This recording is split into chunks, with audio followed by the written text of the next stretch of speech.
महाराष्ट्र स्टेटच्या group A, group B आणि group C, MBBS, BDS, BMS, BHMS आणि BPT या राऊंड्सचे, यांच्या काउन्सिलिंगच्या राऊंड्सचे नियम काय म्हणतात. तर चला तर विद्यार्थी मित्रांनो, व्हिडिओला स्टार्ट करूया. सगळ्यात महत्त्वाची गोष्ट विद्यार्थी मित्रांनो, तुम्हाला कॉलेज जर अलॉट झालेलं आहे, फर्स्ट राऊंड मध्ये फ्री एक्झिट होता किंवा तुम्ही अपग्रेडेशन केलेलं आहे किंवा तुम्ही कॉलेज फायनल केलेलं आहे, त्या विद्यार्थ्यांसाठी सगळ्यात महत्त्वाची सूचना आहे.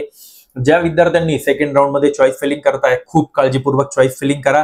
या राऊंड मध्ये कुठल्याही प्रकारचा फ्री एक्झिट नाही आहे. सो विद्यार्थी मित्रांनो, तुम्ही सर्वांनी जर अशी पद्धतीने चॉईस फिलिंग करत असाल की त्यामध्ये तुम्हाला कॉलेज अलॉट होतंय, तर त्या कंडिशन मध्ये फक्त दोनच ऑप्शन्स आहेत.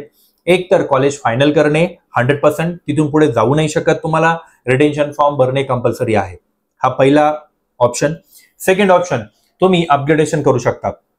तुम्ही ऍडमिशन घेऊन आणि तुम्ही नेक्स्ट राऊंड मध्ये जाऊ शकता फॉर बेटर ऑप्शन. हाच एक ऑप्शन आहे.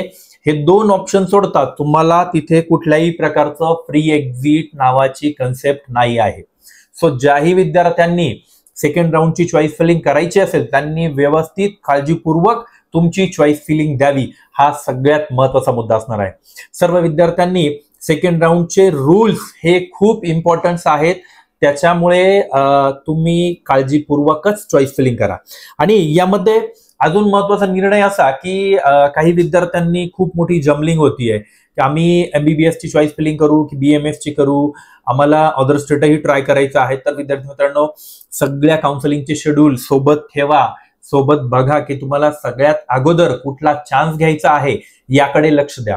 सो विद्यार्थी मित्रांनो, हे आहे सेकंड राऊंडचे नियम. ते म्हणजे पहिला होता की ऍक्सेप्ट 100% कॉलेज ऍक्सेप्ट करणे.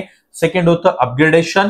अपग्रेडेशन साठी तुम्ही त्या कॉलेजला जाऊन तुमची पूर्ण प्रोसेस करायची आहे, जे कॉलेज लागलेलं आहे. आणि त्यानंतर नेक्स्ट राऊंड मध्ये बेटर ऑप्शन साठी तुम्हाला जाता येणार आहे. आणि तिसरा ऑप्शन कोणताच नाही आहे, फ्री एक्झिट नावाची कन्सेप्ट दुसऱ्या राऊंड मध्ये नसते. आमच्या ज्या विद्यार्थ्यांनी ब्राईट फ्युचर मध्ये रजिस्ट्रेशन केलेलं आहे, त्या विद्यार्थ्यांना वेळोवेळी त्यांच्या पर्सनल ग्रुपवरती हा मेसेज टाकला जातो आहे.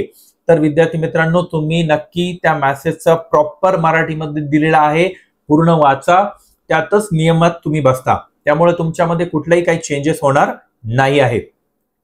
तर विद्यार्थी मित्रांनो, अशाच नवीन नवीन माहितीसाठी किंवा नियमांसाठी ब्राईट फ्युचर एज्युकेशन ग्रुपच्या युट्यूब चॅनलला सबस्क्राईब करून ठेवा. आणि या अधिक माहितीसाठी जास्तीत जास्त विद्यार्थ्यांपर्यंत हा युट्यूबचा व्हिडिओ शेअर करू शकता, कारण विद्यार्थ्यांचं एका चुकीमुळे पूर्ण वर्ष वाया जाऊ शकतं. सो हा व्हिडिओ खूप महत्त्वाचा आहे विद्यार्थी मित्रांनो.